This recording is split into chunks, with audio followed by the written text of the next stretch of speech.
Welcome to another Chef Knives to Go Quick Look product review. I'm Steve G, and what we have this time is the Hatsukokoro Aogami Super, or AS Migaki Gyuto 40mm knife. So this knife, as the name indicates, it's a three-layer construction. The core cutting-edge steel, you can kind of see that right there, is Aogami Blue Paper Super reactive high carbon steel. Heat treats, didn't really, I don't think it said specifically, but about 62, 63 Rockwell in this.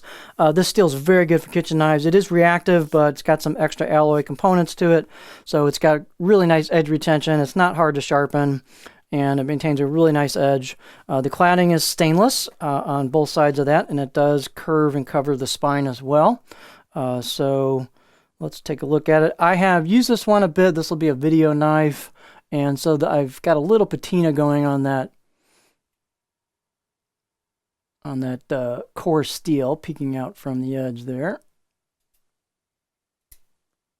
So you'll see a little patina on that. I'm just going to leave that on there. I could take it off, but this will give you an idea what it looks like when you start using it. As you start using it more, that patina will build, and it'll make a really nice contrast between the wavy, cutting edge where the cladding gives way to the core steel. So a nice contrast. Weight on this one, 7.2 ounces or 205 grams. So it's got a little heft to it.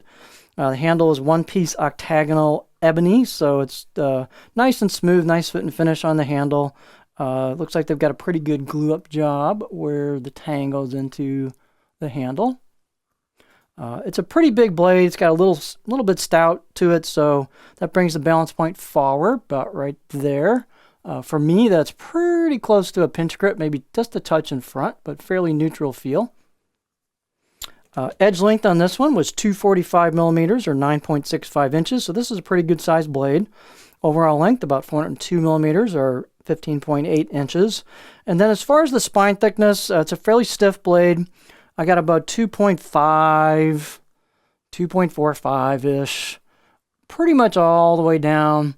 And it starts to taper off a little bit as you get towards the grind. The grind, you can kind of see it a little bit there, but it's not like just a hard edge. It's kind of a contour. The tip's fairly thin. The tip doesn't fly through stuff like a laser, but it's fairly thin. Decent performance on that. And then here's the choil shot.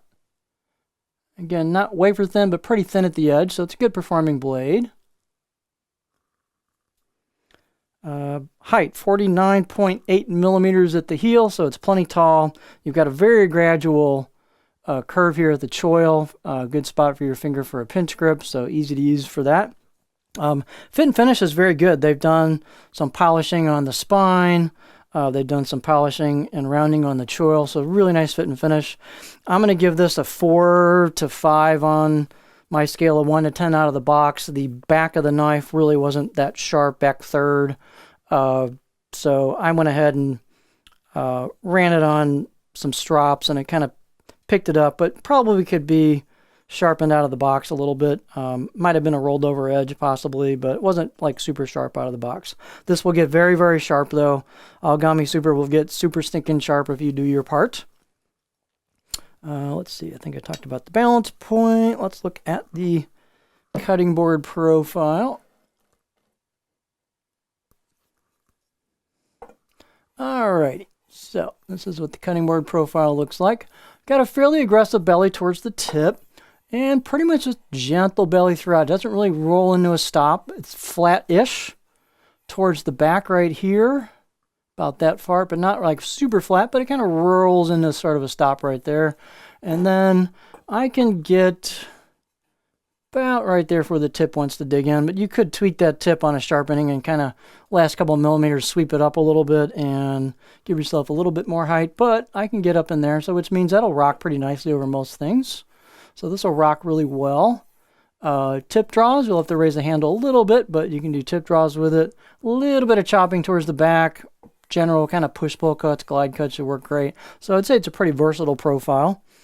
So if you're looking for a knife that's got high value, really nice core steel, stainless cladding for easier maintenance, because that core steel is reactive, as you can see. We've got nice fit and finish on this.